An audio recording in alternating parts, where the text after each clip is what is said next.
vast, unyielding expanse of Siberia's Arctic tundra, where winter reigns for 9 relentless months and the sun's faint glow barely kisses the horizon, the Nenets people have woven a tapestry of survival that defies the harshest extremes of nature. Here, in a land sculpted by ice and wind, where the Ural Mountains cast their ancient shadows and the tundra stretches like a frozen ocean, the Nenets have not just endured, they have flourished, their lives an intricate dance with the rhythms of the earth. At the core of this existence stands the Chum, a conical tent crafted from reindeer hides and sturdy wooden poles, a portable sanctuary that embodies their resilience, ingenuity, and unbreakable bond with the land. For countless generations, the Nenets have mastered the art of raising, inhabiting, and dismantling these dwellings dozens of times each year, a ritual that is as much a ceremony as it is a necessity, a testament to their enduring spirit in the face of the far north's unyielding embrace. As late spring arrives, its pale sun coaxing faint warmth into the frozen soil, the tundra begins to awaken. Meltwater carves delicate channels through the ice, and the first tender shoots of lichen emerge, a fragile promise of life in a landscape that has been locked in frost for months. This is the Nenets' clarion call. The time to move has come. Winter camps, nestled in sheltered valleys where clusters of chums have stood as bastions against the cold, burst into activity. Grandmothers, their hands weathered by decades of labor, emerge from the quiet of winter to scrape and cure reindeer hides, their movements deliberate as they prepare the pelts with dyes made from tundra plants, ochre reds and deep browns that tell stories of the land. Young men, their breath visible in the crisp air, gather to refashion sled runners, using iron tools traded from distant towns along the Ob River, their laughter echoing as they test the sled's balance on the softening snow. Children, their cheeks flushed red by the cold, learn the sacred art of rolling and tying fur bundles, their small hands guided by elders who whisper lessons of patience and precision, lessons that echo the memory of ancestors who crossed these same ridges when mammoths still roamed the earth, of great hunts and near starvations recounted in hushed, reverent tones around the fire. By midsummer, the tundra transforms into a fleeting paradise, a riot of color and life that belies its harsh reputation. Carpets of emerald mosses and dwarf willows unfurl across the landscape, dotted with violet saxifrages and golden poppies that sway gently under the midnight sun.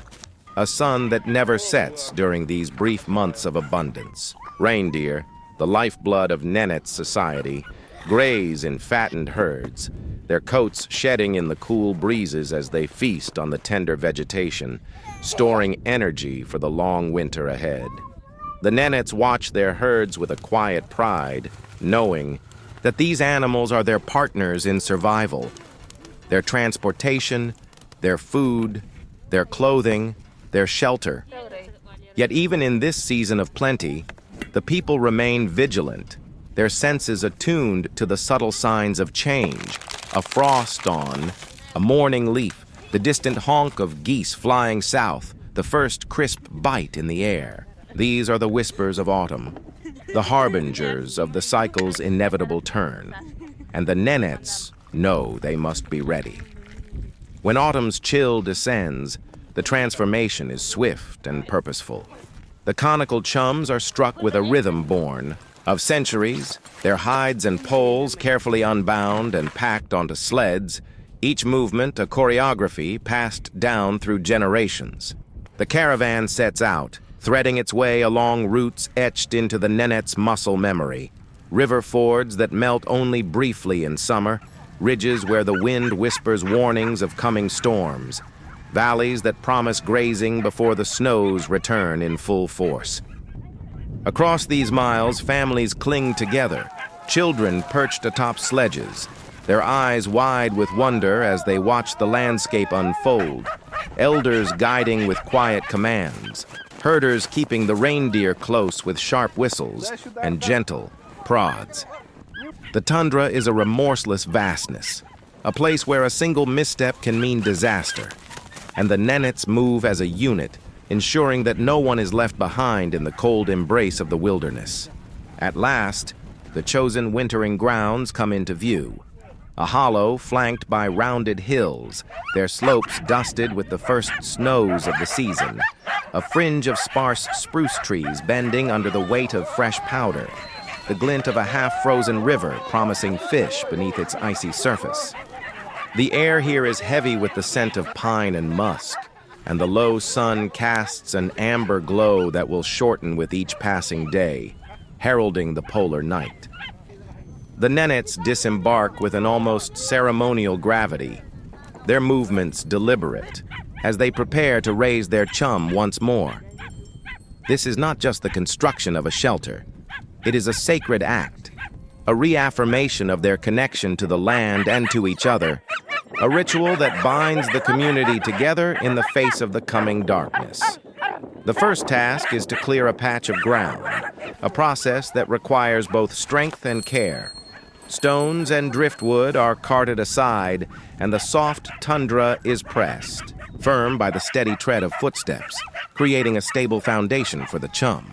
From the sleds, bundles of wooden poles are unpacked, each one a straight larch harvested in the depths of winter when the forest was accessible, the cold making the wood easier to cut and shape. The poles have been carved to a smooth taper, their surfaces worn by years of use, each one a testament to the Nenets' resourcefulness. 3 master poles are selected with care, chosen for their perfect match in length and density, a balance that ensures the chum's stability in the fiercest of storms.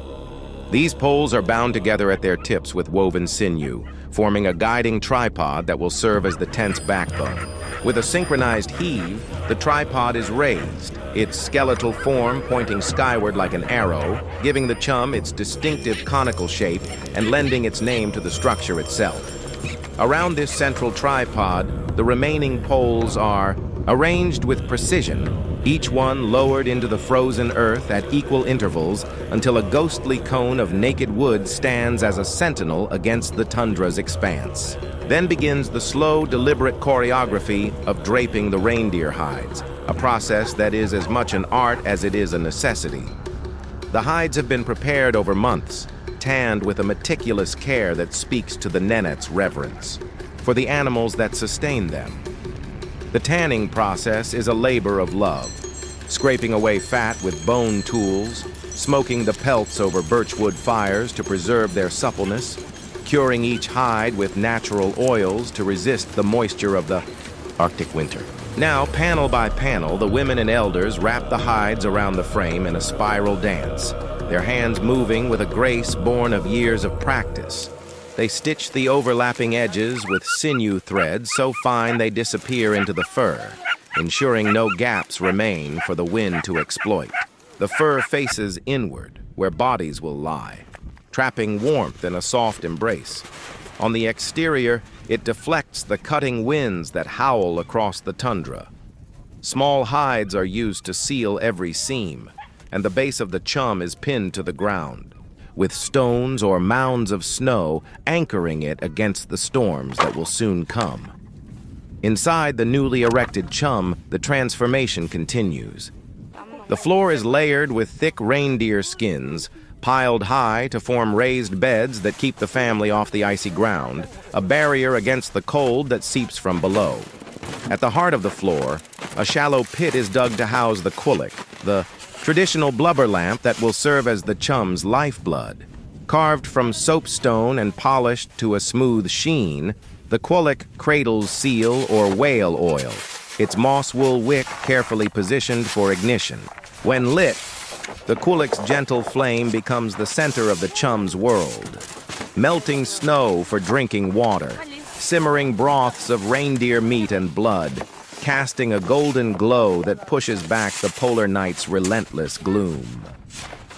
Above, the lamp, a smoke hole pierces the apex of the chum, drawing embers skyward while preserving the breathable warmth below. a delicate balance that ensures the family's survival through the long, dark months. As autumn deepens into the full grip of winter, the camp settles into a rhythm dictated by necessity. Temperatures plummet to -35, -40, sometimes even -50 degrees Celsius, a cold so profound it feels like a living thing, pressing against the Chum's walls. Snowdrifts swirl outside, forming walls of white that threaten to bury the camp. Inside, daily tasks narrow to the essentials. The qulliq is stoked every few hours, its flame tended with care to ensure it never dies. Dried meats and fish are rationed, each bite a precious source of energy in a land where food is scarce. Furs and hides are mended before the cold makes the seams brittle, the women's hands moving swiftly to repair tears with bone needles and sinew thread. Hunting parties venture out on handcrafted snowshoes, their figures ghostly in the swirling. Snow as they glide across frozen rivers to ambush ptarmigan, foxes, or Arctic char through holes in the ice.